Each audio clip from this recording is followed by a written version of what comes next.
দীর্ঘদিনের সাথী ছিলেন এবং দীর্ঘতম ওনার মন্ত্রিত্বের তালিকাটাও দীর্ঘতম ছিল, তখন অভিমান হয়নি।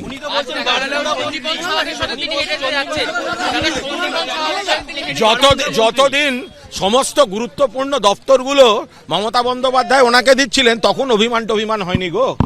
মাত্র এক মাস আগেই চন্দ্রিমা ভট্টাচার্যকে রাজ্য সভানেত্রীর দায়িত্ব দেওয়া হয়েছিল, আর এক মাসের মধ্যে সেই রাজ্য সভানেত্রী পদ তো ছাড়লেনই, অন্যান্য সমস্ত পদ থেকেও ইস্তফা দিলেন চন্দ্রিমা ভট্টাচার্য। এই চন্দ্রিমা ভট্টাচার্য তৃণমূল সরকারের জমানায় একাধিক গুরুত্বপূর্ণ মন্ত্রকের দায়িত্ব সামলেছেন, অর্থমন্ত্রী হিসেবে দীর্ঘদিন দায়িত্বে ছিলেন, স্বাস্থ্য প্রতিমন্ত্রীর দায়িত্ব সামলেছেন।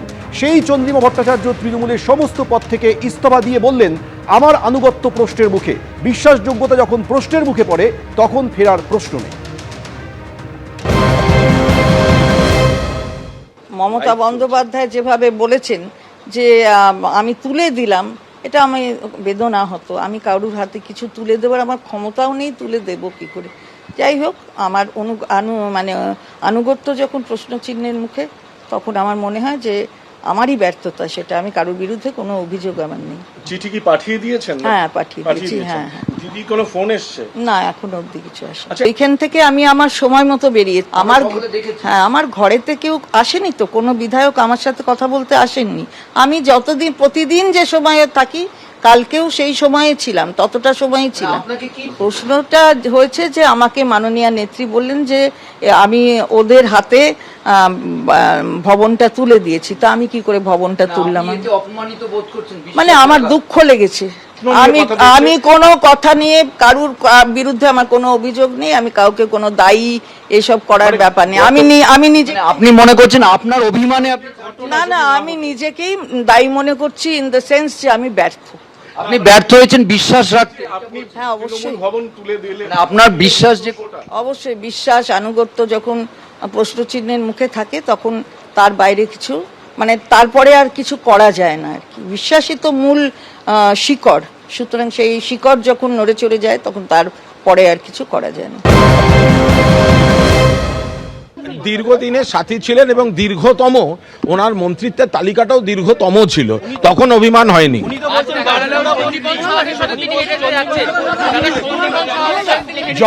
যতদিন সমস্ত গুরুত্বপূর্ণ দপ্তরগুলো মমতা বন্দ্যোপাধ্যায় ওনাকে দিচ্ছিলেন তখন অভিমান হয়নি গো। চন্দ্রিমা ভট্টাচার্য, যিনি আজকে সমস্ত পদ থেকে, দলের সমস্ত পদ থেকে তিনি আজকে ইস্তফা দিয়েছেন। এক মাস আগে তাকে দলের রাজ্য সভানেত্রী করা হয়েছিল, সেই পদ থেকেও ইস্তফা দিয়েছেন তিনি। এবং ইস্তফা দেওয়ার পর তিনি যেটা বলছেন যে আনুগত্য নিয়ে যখন প্রশ্ন উঠে যায় তখন ফেরার প্রশ্নই নেই। তৃণমূলে আছেন কিনা সেটা প্রশ্ন করেননি চন্দ্রিমা ভট্টাচার্য, বিষয়টি বিচারাধীন, অনেক জটিলতা আছে মন্তব্য করেছেন চন্দ্রিমা ভট্টাচার্য। অনেক কিছু নির্বাচন কমিশনের বিচারাধীন আছে। আমার আনুগত্য প্রশ্নের মুখে বলে মনে হয়েছে আমি ব্যর্থ। নেত্রী ফোন করে বললেন আমি নাকি ওদের হাতে ভবন তুলে দিয়েছি। কার কি হবে না হবে, কে প্রতীক পাবে, সেসব বিচারাধীন।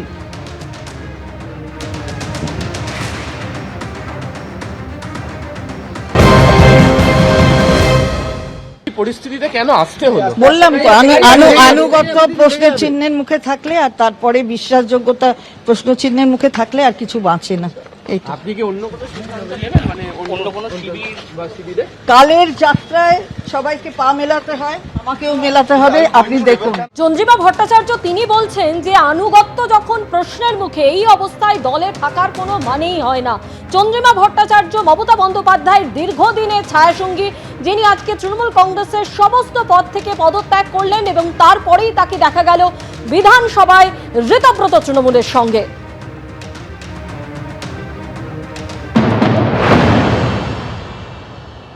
ওনার এই সিদ্ধান্তকে স্বাগত জানাই। যেই দমবন্ধ পরিবেশ কালীঘাটে চলছে, সেখানে বেশি দিন কেউ থাকতে পারবে না। চন্দ্রিমাদির মুখেই শুনলাম যে তার আনুগত্য নিয়ে নাকি প্রশ্ন তুলেছেন মমতা বন্দ্যোপাধ্যায়। আজকে যারা তার সাথে দীর্ঘদিন থেকেছে, উনি যেই ধারায় দলটাকে চালাবার চেষ্টা করেছেন যে তিনি যেটা বলবেন সেটাই প্রথম, সেটাই শেষ। আজকে কেউ যদি কোনো সুযোগ না পায় কোথাও কোনো প্রশ্ন করার, গণতান্ত্রিকভাবে দলটাকে এগিয়ে নিয়ে যাওয়া, সেখানে তো দমবন্ধ পরিবেশ তৈরি হবেই। এবং তিনি সেই দমবন্ধ পরিবেশের মধ্যে মমতাদির সাথে থেকে গেছিলেন বেশ কিছুদিন, কিন্তু তার আনুগত্য নিয়ে আজকে প্রশ্ন, সেটা হয়তো কোথাও গিয়ে তার বিবেকে লেগেছে। তিনি মনে করেছেন যে আমাদের এখানে অনেক বেশি গণতান্ত্রিক পদ্ধতিতে আমরা দলটাকে চালাতে চাইছি, এগিয়ে নিয়ে যেতে চাইছি, সেই কারণেই তার এই সিদ্ধান্ত আমার মনে হয়। কিন্তু যে সিদ্ধান্ত নিয়েছেন তাকে স্বাগত জানাই। তিনি সিনিয়র লিডার, তিনি আমাদের সাথে আজকে এখানে এসছেন এবং তার যে অভিজ্ঞতা, সেই অভিজ্ঞতা আমাদের আগামী দিন পথ চলার জন্য কাজে আসবে। এবিপি আনন্দ, এগিয়ে থাকে, এগিয়ে রাখে।